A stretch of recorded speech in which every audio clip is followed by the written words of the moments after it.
안녕하세요. 조용한 생활 2024년 4월호를 듣고 계신 여러분.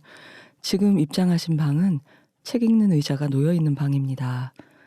책 코너 시즌3는 매달 다른 게스트를 모셔서 저희와 함께 선정한 주제에 맞는 책 3권을 이야기해 왔는데요. 이번 달에는 특별히 기억해야 할, 우리가 기억하고 있는 날이 있어서 다소 형식을 변주를 해보았습니다. 통상 3권의 책을 읽는데 그 대신에 4편의 한국 단편 소설을 선택해서 함께 읽어보기로 했습니다. 이 소설들이 각자 다른 방식으로 더듬고 있는 기억의 정체는 지금으로부터 10년 전 2014년 4월 16일에 일어난 세월호 참사입니다. 그리고 이 테마를 제안해주고 안내해주실 이달의 독서가는 기쁘게도 다시 조용한 생활을 찾아주신 신형철 문학평론가이십니다. 어서 오십시오, 선생님. 네, 안녕하세요. 반갑습니다. 이렇게 다시 뵐 수 있는 기회를 만들어낸 저희 스스로 좀 자축하는 분위기고요. 네, 고맙습니다. 네. 이사하신 걸로 아는데 바뀐 환경에서의 생활은 어떻게 잘 정돈이 돼가고 있으신가요? 예, 직장에서 가까우니까. 도시가 바뀌셨잖아요. 그렇죠. 네. 도시도 바뀌었고 직장에 가까우니까 편리한 점이 많죠. 근데 오히려 지각의 그 위험은 더 높아져서 너무 여유롭게 나오다 보니까 아슬아슬하게 도착하게 되더라고요. 예.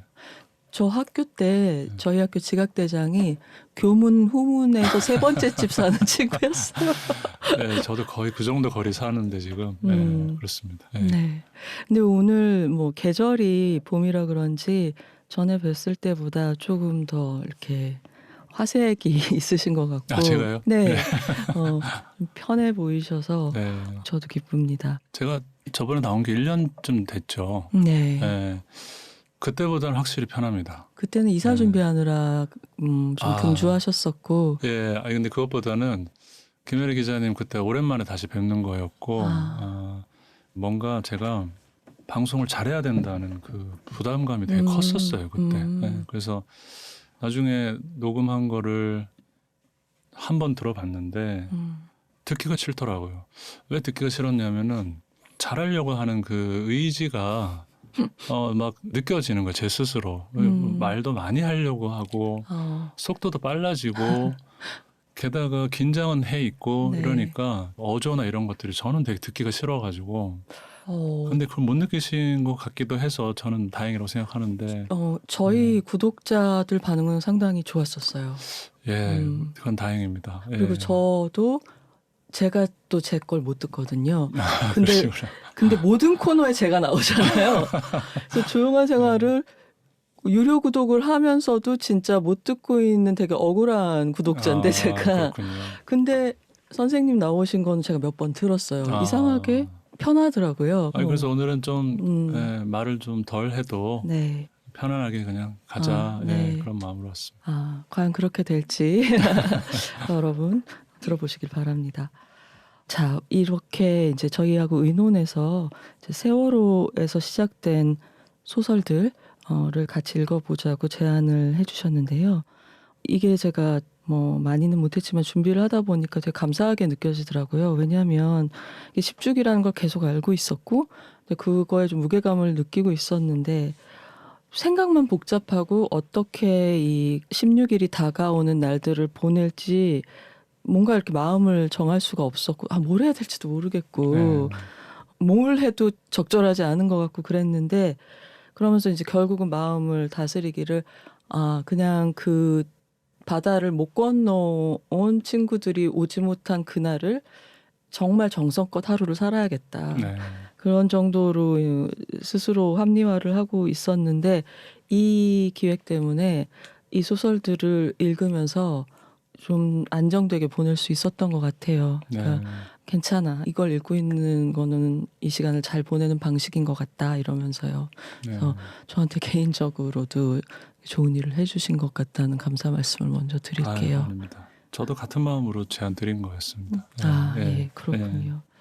자, 그래서 먼저 여러분이 내 편이면은 상당히 관련된 작품이 많을 텐데 신영철 평론가님이 어떤 작품들 골라주셨는지 궁금해하실 것 같은데요. 일단 그 리스트를 발표를 해주시고 네. 그다음에 이제 어떤 순서로 얘기할지 대화를 해보죠. 네. 4편 골랐는데요. 네. 뭐 당연히 제가 좋다고 생각하는 작품들이고 네.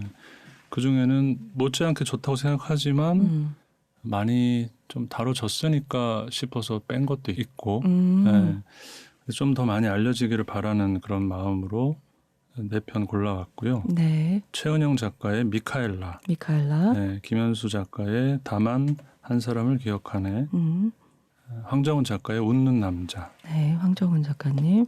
그리고 박형서 작가의 외톨이 이렇게 4편입니다. 이렇게 4편이고 앞에 말씀해 주신 최은영, 김현수 작가의 작품을 묶어서 먼저 이야기하고 네. 후반부에는 황정은 작가와 박형서 작가의 작품을 연결고리가 있다고 봐서 같이 네. 얘기를 하고 이렇게 진행을 해보도록 하겠습니다. 네. 그럼 개별 작품 이야기 들어가기 전에 아무래도 약간 시작하는 질문들이 있긴 있어야 될 것 같아서요. 네. 일단 이런 식의 굉장히 충격적인 집단 기억이 생기면은 그 사회에 있는 예술가들한테 영향을 미치고 혹은 그 당시엔 예술가가 아니었지만 나중에 그 사람이 예술을 하는데 영향을 끼치게 선택하는 데 영향을 끼친다거나 어느 식으로든 뭔가 이 복류를 하면서 사람들 무의식 속에 들어가게 되는데 네. 4.16이라는 사건은 한국 문학에서 어떤 자리를 차지하고 있는지 어떤 자국을 남겼는지 얘기를 해주시되 이제 장르들이 시도 있고 네. 소설도 있고 산문들도 있잖아요. 그러니까 이제 그 영향이라는 게 10년이라는 세월이 흐르면서 뭔가 이렇게 표현하는 방식도 당연히 달라질 수밖에 없을 것 같거든요. 네. 그 두 가지를 그냥 평이하게 말씀을 소개를 해주시면 좋을 것 같습니다. 네. 저한테 그걸 많이들 물어보세요. 그러니까 세월호 참사 관련된 작품이 많냐. 이를테면 뭐 미국에서 9.11 테러 이후에 나온 작품들이나 네. 일본에서 동일본 대지진 이후에 나온 작품들하고 비교해 보면 어느 정도냐 물어보시는데 제가 느끼기에는 어느 나라도 많지는 않은 것 같아요. 우리가 기대하는 것보다는. 근데 그 중에서도 더 적은 편이 아닌가. 네, 우리나라의 경우에. 네, 우리나라의 경우에. 통계를 내본 건 아니지만 어떤 의미에서 좀 아쉽기도 해요. 네. 뭐 이 정도 사건이면 글쎄요. 그 70년의 전태일 분신 이후에 작가들이 바뀌었던 만큼이나 혹은 80년 5월 광주 이후에 작가들이 영향을 받은 만큼이나 영향을 받았을 법하고 그 결과로 많은 작품이 나올 것 같은데 네. 생각보다 그렇게 많지가 않아요. 그 당시에 그 전태일 열사의 분신이나 광주는 거의 판을 바꿨다고 할 수 있는 거잖아요. 네네. 그러니까 지형도를 완전 재편해버리고 그게 굉장히 주류로 오래 가기도 했었고. 그렇죠. 네. 네. 근데 뭐 작가들이 영향을 받았다라는 얘기를 많이 하는데도 불구하고 작품이 많지 않다는 거는 이제 조심스럽고 너무 근원적인 고민들을 하게 됨으로써 창작으로는 잘 이어지지 않았던 게 아닌가 싶은데 네. 시간이 지나면 좀 나올 수도 있겠죠. 근데 그 근원적인 고민이라는 게 그런 거잖아요. 인간으로서는 도대체 내가 타인의 슬픔에 고통에 공감을 어디까지 할 수 있는가. 주제 넘게 맞아요. 공감을 한다고 생각하는 건 아닐까. 뭐 이런 근원적인 고민부터 시작해서 이제 작가로서는 내가 과연 이걸 쓸 자격이 있나. 맞아요. 혹은 뭐 더 근원적으로는 문학이라는 게 도대체 무슨 소용이 있나. 이건 재난이 일어나고 나면 작가들이 다 부딪히는 고민이긴 한데 갑자기 평온한 시절에 사용되는 장신구 같은 게 문학이었구나라는 그런 생각이 거꾸로 이제 들면서 근데 이런 근원적인 고민을 부딪히면 움츠러들죠. 네. 근데 거기서 가는 길은 좀 갈라지는 것 같아요. 어떤 작가들은 움츠러들었기 때문에 자기 자신에 대해서까지도 되게 냉소적으로 바뀌면서 차라리 입을 다무는 게 윤리적인 것이다. 네. 뭐 이런 식으로 그 나라의 문학을 위해서는 좋지 않은 결과가 되겠지만 그러네요. 본인 스스로는 불가피한 선택일 수 있겠죠. 또 다른 쪽으로 가는 작가들은 그럼에도 불구하고 이럴 때일수록 뭐 써야 된다. 왜냐하면 이럴 때 문학이 그래도 쓸모 있구나라는 게 입증이 되면은 문학은 평상시에는 언제나 쓸모 있는 것이 되는 거 아닌가. 아하. 오히려 어려운 시절일수록 이건 하나의 의무로 다가오는 음. 것이다. 뭐 이렇게 생각하는 작가들도 있죠. 음. 그래서 갈라질 수 있는데 제가 볼 때는 전자 쪽에 더 많은 작가들이 더 조심스럽게 자기를 되돌아보고 점검하고 그런 쪽으로 가는 게 많지 않나. 아, 그래서 작품 수가 예측만큼 나오지 않는다. 놀랍네. 그러니까 저도 오늘 골라주신 이 네 편을 보면서 하나하나가 조금씩 방향을 달리하고 있는데 몇몇 단어들은 생각이 나더라고요. 그러니까 연대를 예. 원하는 작품이 있고 분노하는 작품이 있고 네, 기억하는 작품이 있고 그렇죠. 죄책감을 말하는 작품이 네. 있는데 이게 방금 말씀해 주신 어떤 그 두 갈래 반작용에 들어가 있는 것 같네요. 그렇죠. 연결이 돼 있겠죠. 네. 예. 그리고 또 이제 영화 쪽에 대응하고 이렇게 비교를 해보면 어떻게 보면은 약간 서로 방향이 반대 방향인 것 같다는 생각도 들어요. 그러니까 네. 영화는 제일 먼저 나온 게 되게 직접적인 것부터 나와서 간접적이고 허구화되는 방향이 나중에 나오는 시기인 것 같고 10년의 궤적을 보면 그러니까 뭐 다이빙벨이라든가 누가 잘했고 이제 어떤 기록들이 남아 있는가라는 진상을 밝힌다 식의 네. 다큐멘터리가 먼저 나오다가 그 다음에는 이제 유가족들이나 그 주변 사람들의 인터뷰나 남은 사람들의 어떤 식으로 연대하고 상처를 치유해 나가는가 그걸 따라가면서 찍은 그런 다큐로 나가다가 이제 조금 시간이 흐른 후에 극영화들. 근데 처음에는 상업 영화의 어떤 징후로서 나타나다가 네. 그러니까 세월호 얘기는 아니지만 뭐 재난 영화인데 그렇죠. 거기 네. 일단이나 아니면 캐릭터 중 한 사람이 학교 때 그런 경험을 했었다. 그렇죠. 근데 지금은 뭐 20살이 넘어서 어떤 재난을 만났을 때 그 기억이 돌아온다.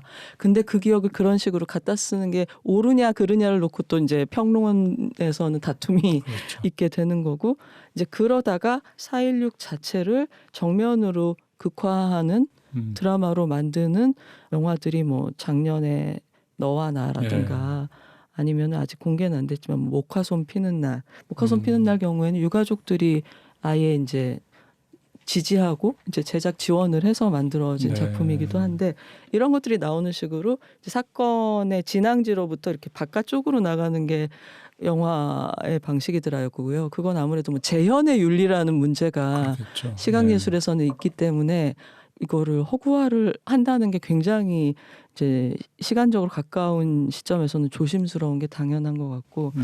근데 오히려 문학은 일단 제일 먼저 요구를 받을 것 같아요. 네. 그러니까 이 일이 있었을 때 당장 그해 연말까지도 완성을 해낼 수 있고 태어날 수 있는 작품은 아무래도 문학 쪽에서 그렇죠. 찾을 수밖에 없지 않나 네. 싶어서 부담이 엄청났을 것 같기도 하고요. 그렇죠. 문학의 종사자들이. 오늘 다루는 소설 중에 또 세 편이 네. 다 24년 그 해에 발표된 작품들이에요. 아, 네. 그렇군요. 그해 가을호, 뭐 겨울호 이런 개간지들의 저는 이제 단행본으로도 보고 그래가지고 네. 그 순서가 좀 어사무사했는데 네. 네 편 중에 세 편이 굉장히 직접적인 영향 아래에서 공기 네. 중에 있을 때 네. 사건의 여운이 있을 때 쓰셨다. 근데 아까 말씀하신 것처럼 영화는 이제 시간이 지나면서 뭐 이렇게 달라지는 거 말씀하셨잖아요. 네. 문학의 경우는 처음부터 두 가지 가능성에 동시에 노출이 돼서 선택을 하는 것 같아요. 아하. 그러니까 직접적으로 세월호라는 고유명사를 등장시키면서 이야기를 쓸 것이냐, 현실의 어떤 지시 대상이 있음을 드러내는 그런 방식으로 쓸 것이냐, 아니면은 그냥 암시만 할 것이냐, 이렇게 처음부터 갈라지는 것 같은데 그 다 갈라진 것들을 보면은 흥미로운 지점이 있어요. 그게 뭐냐면